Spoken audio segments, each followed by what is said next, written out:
Voilà, normalement là vous m'entendez. Voilà. Donc, merci d'être là un 24. En même temps, où être ailleurs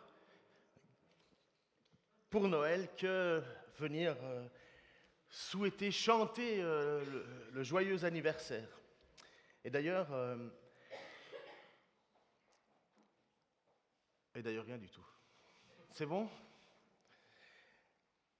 Vous avez déjà marché dans le noir complet.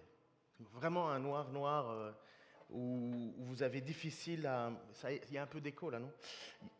Je vais régler ça. Un noir où il fait tellement sombre que la seule chose que tu vois, c'est plus ou moins des grosses formes, mais tu n'arrives pas à les distinguer.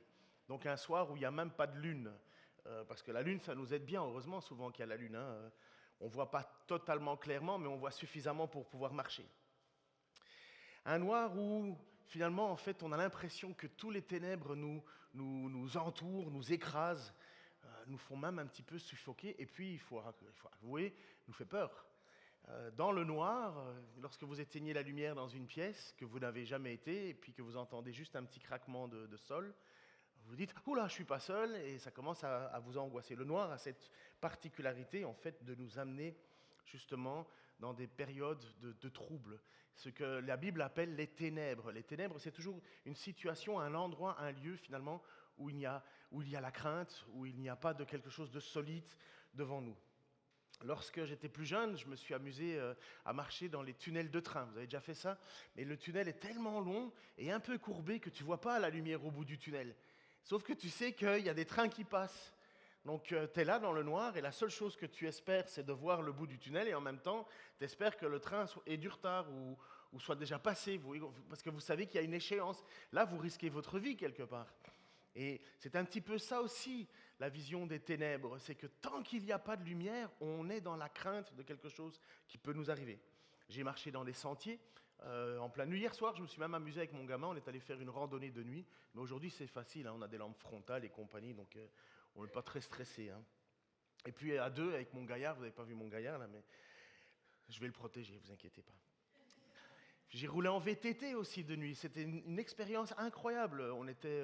J'étais beaucoup plus jeune, mais on était dans la forêt ardennaise en Belgique et il y avait une compétition, enfin plutôt une randonnée qui était organisée. Et tout plein de vélos roulaient de nuit. Et là, il faisait bien noir, parce que c'est dans les forêts de sapins. Vous avez déjà marché en plein jour dans une forêt de sapins, c'est déjà pas clair. Mais de nuit, et bien évidemment, comme on était inconscients, on roulait comme des fous, avec de toutes petites lumières qui étaient moins performantes qu'aujourd'hui, et on s'est pris des belles gamelles, parce que dans le noir, tu ne vois pas les obstacles. C'est ça la difficulté.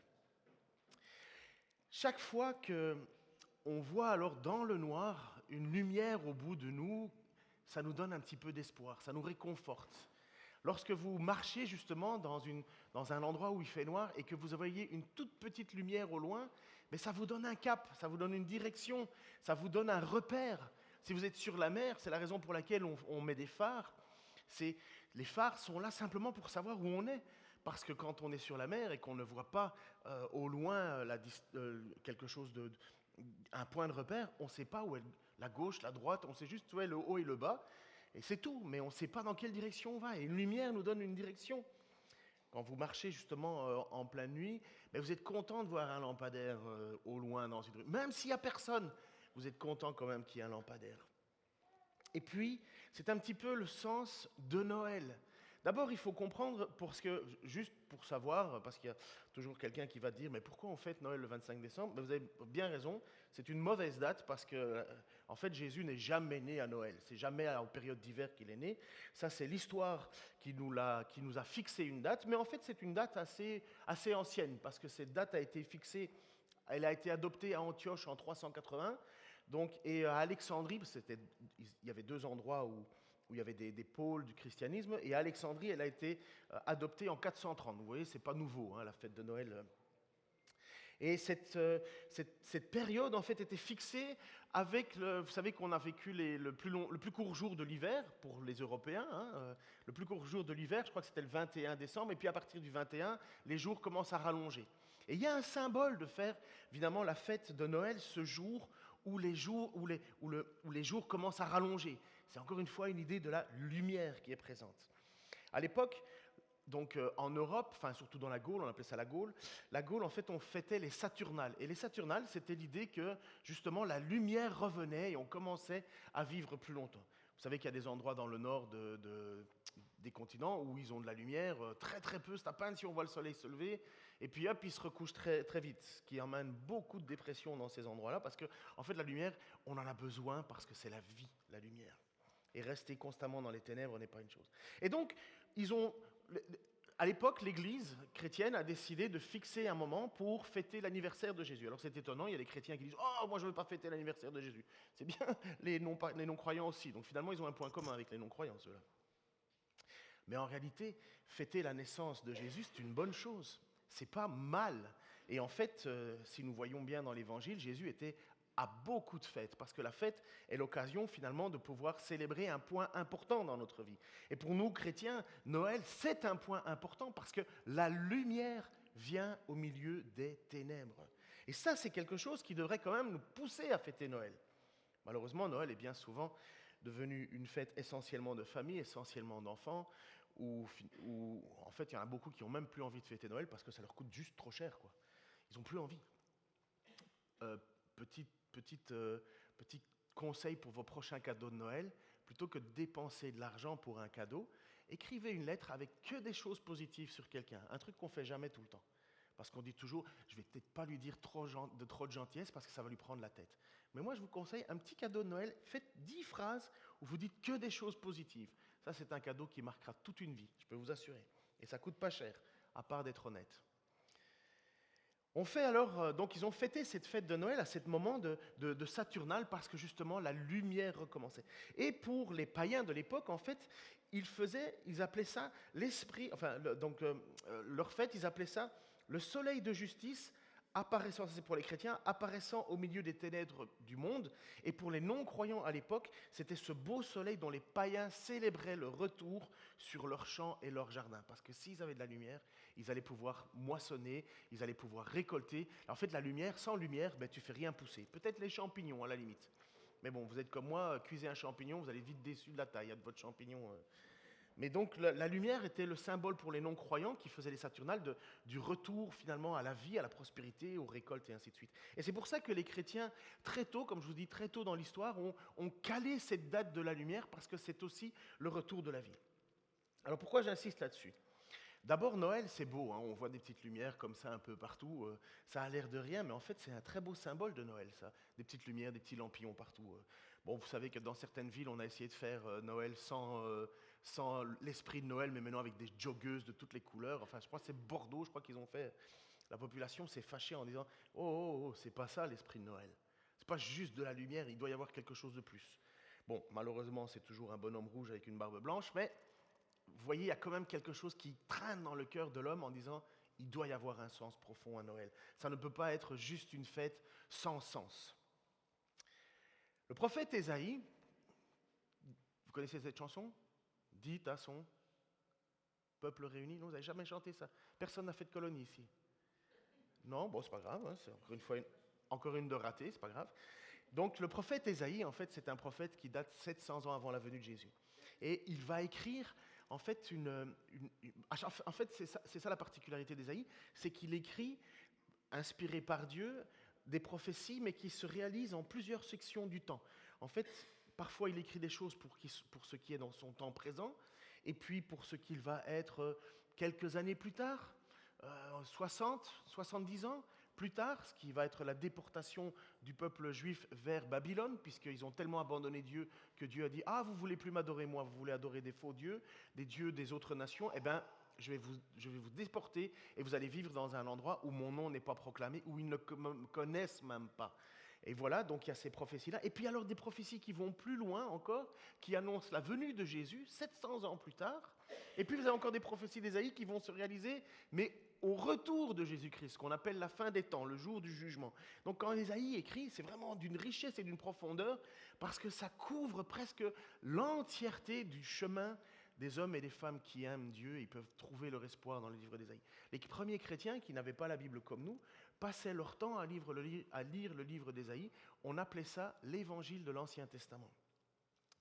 Et dans cet évangile de l'Ancien Testament, au chapitre 9, versets 1 à 6, voici ce qui est écrit. Le peuple qui marche dans la nuit voit une grande lumière. Sur ceux qui vivent au pays des ténèbres, une lumière se met à luire. Seigneur, tu fais grandir la nation. Tu rends sa joie immense. On se réjouit en ta présence comme on se réjouit à la moisson, comme on crie de joie en partageant le butin. Ainsi que tu le fis autrefois.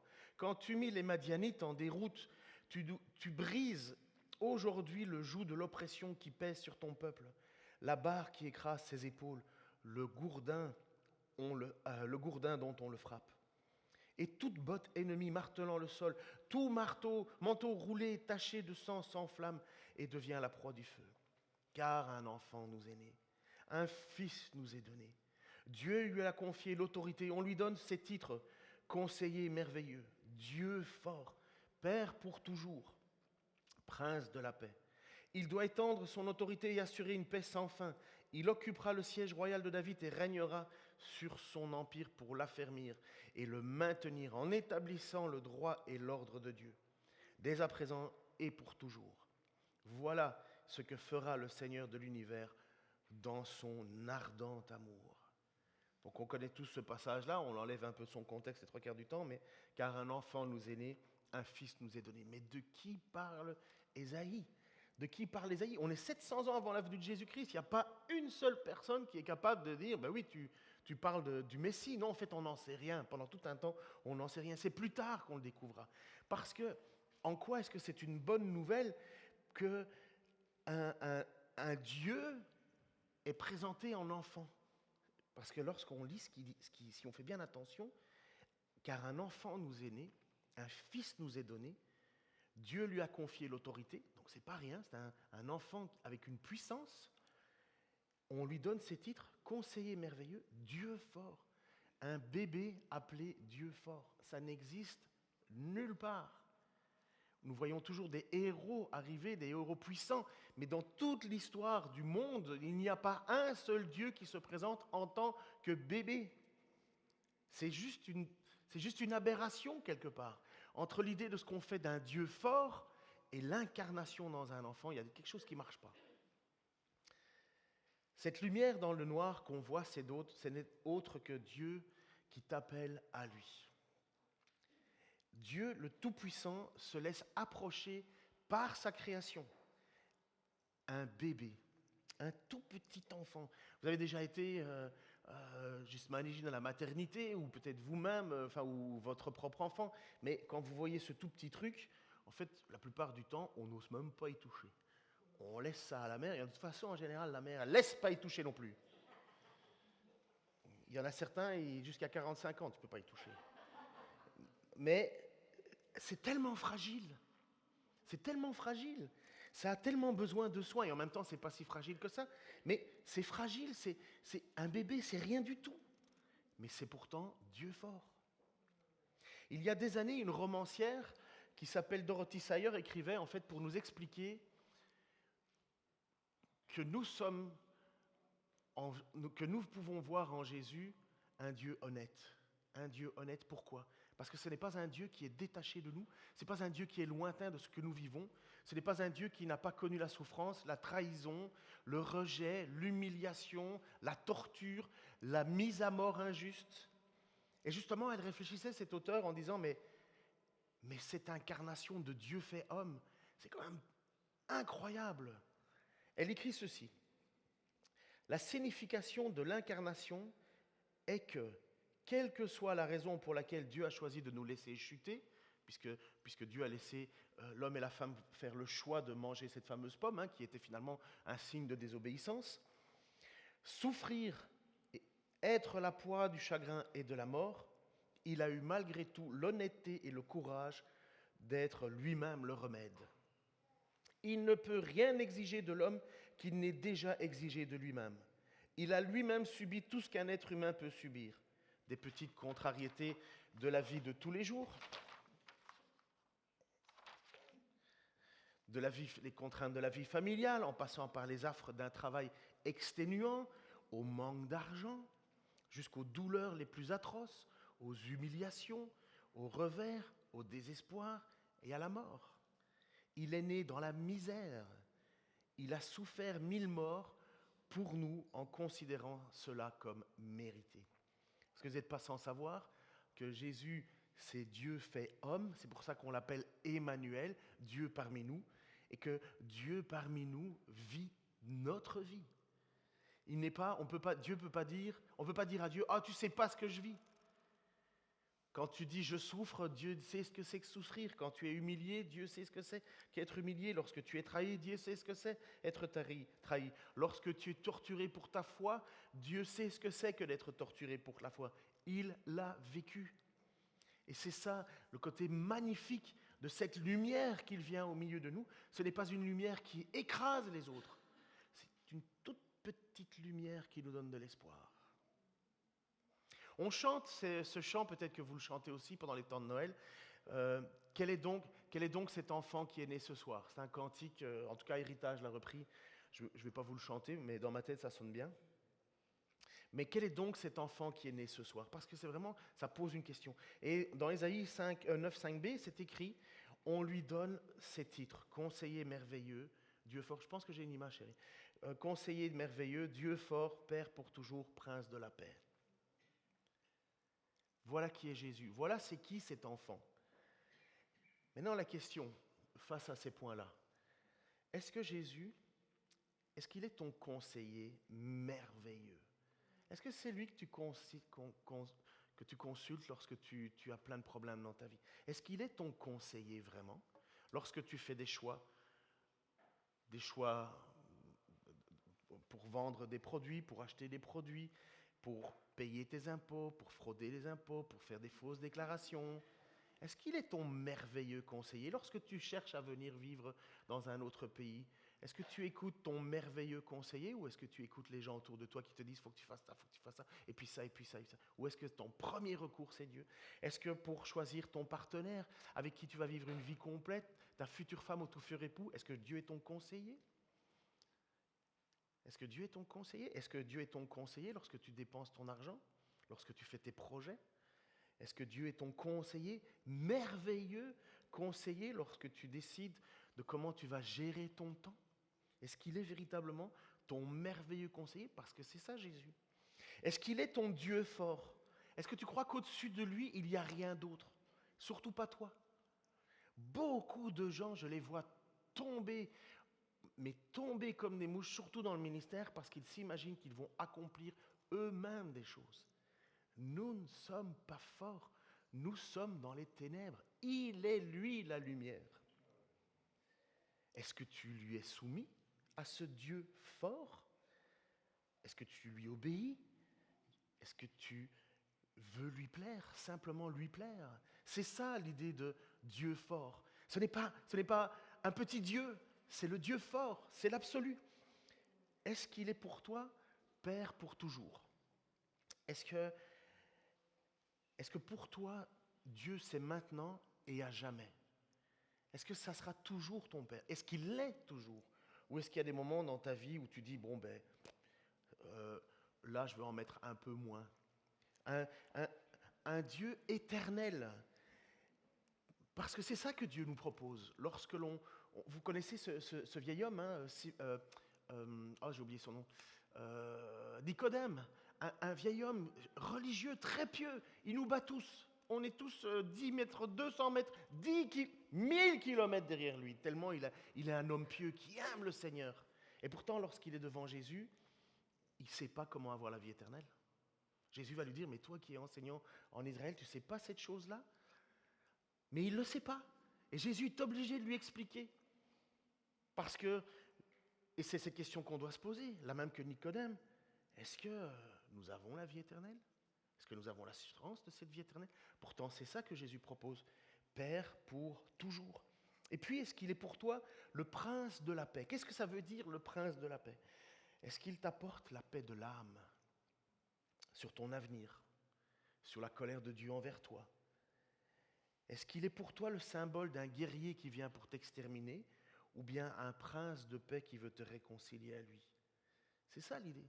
Est-ce qu'il est ce prince de paix, celui qui te dit shalom en te voyant, la paix sur toi? Celui qui lui résistera, Dieu nous dit que Dieu résiste aux orgueilleux, mais il fait grâce aux humbles. Et lorsque nous avons un cœur humble qui reconnaît en Jésus ce conseiller merveilleux, ce Dieu fort, ce Père pour toujours, ce Prince de la paix, il te propose alors ce cadeau immérité qui est le pardon de Dieu. Quelle est la volonté de Dieu manifestée à Noël? C'est quoi la volonté de Dieu? C'est pas qu'on prenne un bon repas en famille. Ça, c'est le temps à enlever le sens de Noël. On pense qu'un bon chrétien, à Noël, il doit être en famille. J'essaye de trouver ça dans les textes, je vois pas. Mais c'est pas faux, c'est pas mal. Mais si beaucoup ne fêtent plus Noël, c'est parce qu'on est en famille. Vous comprenez? On a encore perdu le sens de Noël. Mais quelle doit faire et quelle est la volonté de Dieu manifestée à Noël? Ésaïe le dit encore au verset 6. Il doit étendre son autorité et assurer une paix sans fin. Il occupera le siège royal de David et régnera sur son empire pour l'affermir et le maintenir en établissant le droit et l'ordre de Dieu. Dès à présent et pour toujours, voilà ce que fera le Seigneur de l'univers. Motivé par quoi? Son ardent amour. Est-ce que tu veux faire partie de ce monde prochain qui commence maintenant? C'est ça le cadeau, encore une fois, de Noël. C'est ça encore le cadeau, la main tendue de Dieu, puisqu'il va étendre son autorité et assurer une paix sans fin. Cette paix sans fin, elle ne va pas se faire avec ses ennemis, comprenez-le. Cette paix sans fin va se faire avec ceux et celles qui ont reconnu Jésus comme Seigneur Sauveur. Elle ne se fera pas avec ceux qui l'ont rejeté, renié, mis à part, combattu. Non, sa paix sans fin, elle sera assurée par lui. Quand il occupera le siège royal, le siège de David, c'est pour montrer qu'il y a une continuité. Vous savez, David, c'était un homme selon le cœur de Dieu. Parfois, si vous ne savez pas comment vous comporter dans des situations, relisez un tout petit peu le livre d'1 et 2 Samuel pour voir comment David a réagi face à l'injustice, comment David a réagi face à l'oppression, comment David a réagi dans des situations banales de la vie, lorsque son propre fils s'est détourné contre lui. Est-ce qu'il a porté la main sur un Dieu inique? Non, il n'a pas été comme cela. Un Dieu qui a obéi à Dieu. Mais malheureusement, un homme qui a obéi à Dieu. Mais en même temps, un homme qui a chuté. Et pas peu près, il a bien chuté, notre roi David. Mais il s'est repenti. Parce qu'un homme, selon le cœur de Dieu, se repent. Et donc voilà ce que Dieu te promet. Il te promet de régner sur son empire avec lui. Et quel est l'empire de Dieu? À un certain moment, je me suis dit, il doit régner sur tout l'univers, parce que le texte nous parle de l'univers. Mais l'univers, c'est pas assez. Parce qu'après, il y en a encore qui vont nous dire, oui, il y a des multivers, des univers au-delà des univers, et ainsi de suite. Au-delà du mur de Planck, il y a la théorie des cordes, au-delà des théories des cordes, il y a encore autre chose, mais non, bon, je vous ai perdu, c'est pas grave, moi ça me fait plaisir. Mais quel est l'empire de Dieu? Tout. Il n'y a pas un endroit où Dieu n'est pas dans son empire. Il n'a pas de limite. Et il te propose, encore une fois, à travers cet enfant, d'en faire partie. Jésus fut crucifié. Qui a crucifié Jésus, vous le savez? Dieu lui-même. C'est Dieu lui-même qui a offert son Fils. Si Dieu n'avait pas permis de mourir à la croix, personne ne l'aurait attrapé. Personne n'aurait pu mettre la main sur lui. Il est Dieu. Souvenez-vous, quand il est dit une légion, donc on parle de 700 personnes qui sont venues pour attraper Jésus, avec Judas qui va lui donner une bise et ainsi de suite. Lorsqu'on lui a posé la question, es-tu Jésus? Jésus a dit, je le suis. Boum, tout le monde est tombé. Et quand Pierre a sorti son armée, son épée et a coupé l'oreille de Malchus, Jésus a dit, range ton épée, ne crois-tu pas que je pourrais demander à mon Père, il enverrait des myriades et des myriades d'anges pour me défendre, comme si Jésus avait besoin d'être défendu. Non, si Jésus meurt à la croix, c'est parce qu'il le veut bien, c'est parce qu'il le permet, c'est parce que Dieu le veut. N'oubliez pas la prière dans Gethsémané, donc le jardin des Oliviers, qui est à environ 1 kilomètre, même pas, de Jérusalem. Lorsque vous êtes dans le jardin des Oliviers, vous voyez une petite vallée, et puis vous regardez un petit peu plus haut, et pouf, vous voyez Jérusalem. Et il était là en train de prier. Il savait, Jésus, qu'il devait descendre, remonter, pour retourner à Jérusalem, pour y être crucifié, d'abord jugé injustement, puis on allait le crucifier à l'extérieur. Il le savait et il a prié, Seigneur, éloigne de moi cette coupe amère. Et puis il s'est ressaisi et il a dit, non pas ma volonté, mais ta volonté. Donc c'est bel et bien la volonté de Dieu que Jésus soit crucifié. Et lorsqu'il fait crucifier, vous savez ce qui s'est passé? Il a pris le péché de l'homme sur lui. Lui, juste 3 fois 5, et d'une naissance virginale. Donc il n'a même pas connu la transmission du péché par les gènes. Dans son ADN, il n'y a pas la transmission du péché. Il est né d'une jeune fille vierge, une jeune fille qui était pieuse. Elle n'est pas une fille divine, c'est une fille humaine. Nous ne croyons pas que Marie est née sans péché. Elle est née comme tout le monde. Elle fait partie de la descendance de David. Mais Dieu a choisi cette jeune fille et qu'on peut dire pleine de grâce.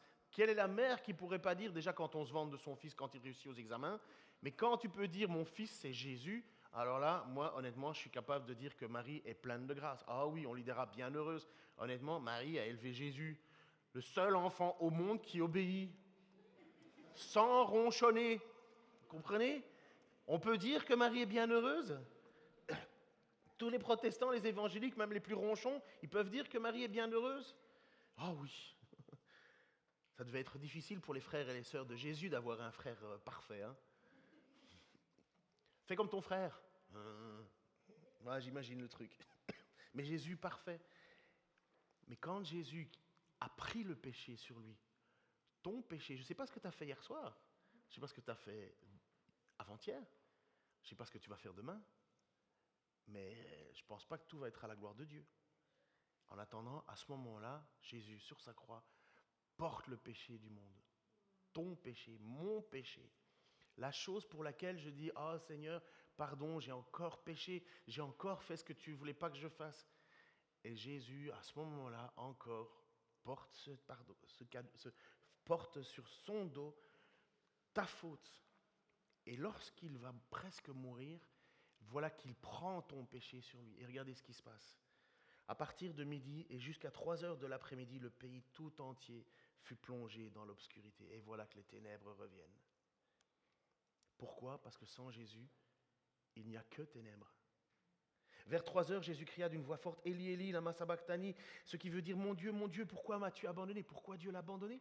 Parce qu'il porte ton péché, parce qu'il porte mon péché, et parce que Dieu ne peut pas accepter qu'il y ait un pécheur devant lui. Et c'est à ce moment-là que le sort du monde, le sort de ta vie éternelle, c'est à ce moment-là que tout se décide, que tout se joue. Pendant ce moment d'agonie, Jésus lui-même dit à Dieu, mais pourquoi tu m'as abandonné? C'est ça que Jésus a prié en disant, éloigne de moi cette coupe amère. C'est d'être séparé éternellement. Lui qui a été éternellement présent au milieu avec son Père, voilà que le plan que Dieu a imaginé, que le plan que Dieu a mis en place, fait en sorte que Jésus va être séparé de lui et retomber dans notre misère à nous, dans les ténèbres. Parce que ça, c'est une chose qu'on ne doit jamais oublier. Hein. Si tu crois que c'est toi la lumière, si tu crois que par tes efforts, tu peux amener la lumière, on est dans les ténèbres. Et quand Jésus porte notre péché, il vient, et c'est ça qui est incroyable, il vient avec nous. Dieu vient avec nous. Et puis là, des gens autour de lui, comme toujours, rigolent, se foutent de la tête. En entendant ces paroles, certains d'eux disaient, ils s'éclament, il appelle Élie. L'un d'autre courut aussitôt prendre une éponge, il l'imbiba de vinaigre. Vous avez déjà bu du vinaigre quand vous aviez soif? Même sans avoir soif? Ouais, moi j'ai déjà bu du vinaigre sans avoir soif, juste pour voir ce que ça faisait. Parce que j'avais pas d'alcool et je voulais. Et puis on m'avait dit, le vinaigre ça marche. Et puis j'ai essayé le vinaigre, pas 2 fois. Mais vous avez déjà bu du vinaigre lorsque vous avez soif? Vous savez où la langue colle au palais et on vous humilie en vous servant alors que vous êtes en train de mourir. On vous met encore du vinaigre sur la bouche. Donc l'un d'entre eux courut aussitôt avec prendre une éponge qu'il imbiba de vinaigre, la piqua sur un bout de roseau. C'est pas compliqué, c'est parce que comme Jésus était en terre, il fallait le mettre sur un bâton. Il la présenta à Jésus pour qu'il boive, quand les autres lui dirent « Attends, on va bien voir si Élie va le délivrer. » Encore une petite phrase vraiment méchante. À ce moment, Jésus poussa de nouveau un grand cri et il rendit l'esprit. Vous avez compris, j'imagine que lorsque Jésus meurt, éloigné de son Père, portant notre faute. C'est toute la terre qui subit l'obscurité. On retombe au même niveau où on était avant, dans les ténèbres. Dans les ténèbres dont je vous rappelle que Ésaïe nous dit, le peuple qui marche dans la nuit voit une grande lumière. Sur ceux qui vivent au pays des ténèbres, une lumière se met à luire. Et c'est ce qui se passe avec Jésus. Alors je vais remettre, je vais peut-être, alors au Québec on dit, je vais peut-être péter votre ballon. Alors je ne sais pas comment on peut, je vais péter votre ballon. Vous comprenez l'idée? Vous avez un petit ballon et puis il y a quelqu'un qui vient avec une aiguille et pouf, il est où mon ballon? Ouais, vous avez déjà eu ça, vous avez déjà eu des enfants qui pleuraient comme ça, ou bien un ballon qui s'envole. Hein. Enfin, bref. Donc, mais les rois mages, ils n'arrivent pas au moment de la naissance de Jésus. Ils ne viennent pas dans la crèche, les trois mages. Donc vous pouvez prendre vos petits personnages et les mettre un peu plus loin. Ils arrivent plus tard.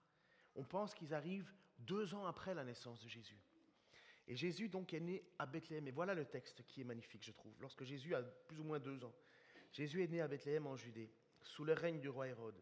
Or, des mages venant de l'Orient arrivèrent à Jérusalem.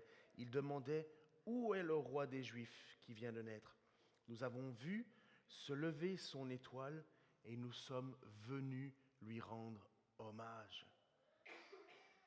Et puis ma question alors pour ce matin, j'ai fini ici. C'est quoi qui t'attire dans la lumière de Jésus? Est-ce que tu viens pour lui rendre tes hommages comme ces mages? Les mages, ce sont des savants qui regardaient les étoiles et à un certain moment, ils ont vu qu'il y avait des étoiles qui allaient se mettre toutes ensemble. Je crois qu'il y avait Jupiter, Vénus, et puis je ne sais pas trop quoi. Là-dessus, je n'ai pas fait attention. Pourtant, pour préparer, j'ai bien préparé ma prédication. J'ai regardé le film La Nativité. Donc, vous imaginez, j'ai vraiment un haut niveau là.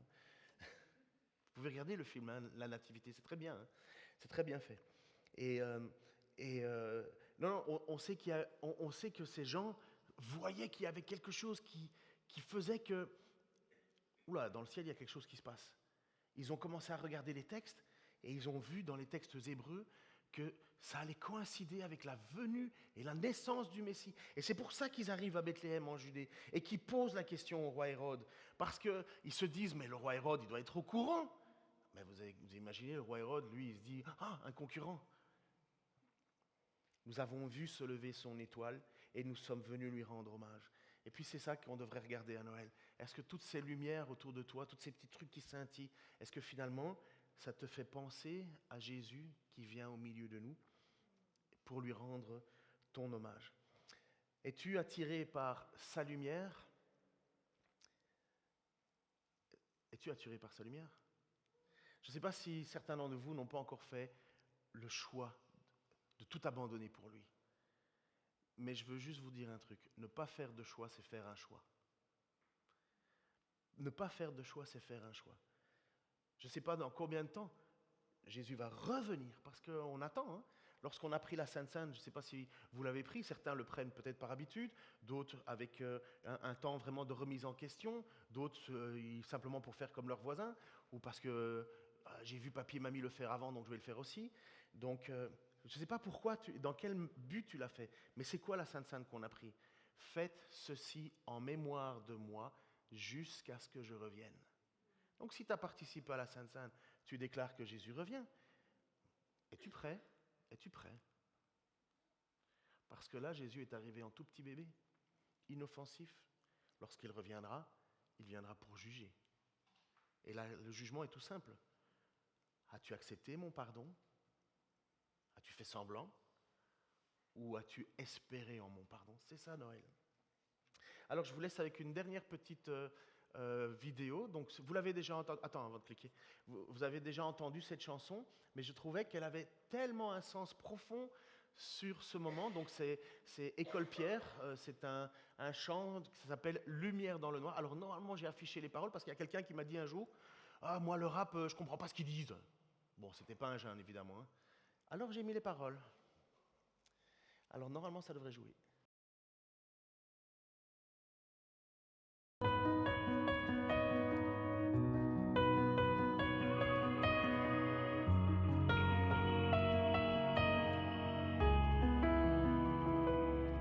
Où ai-je la tête?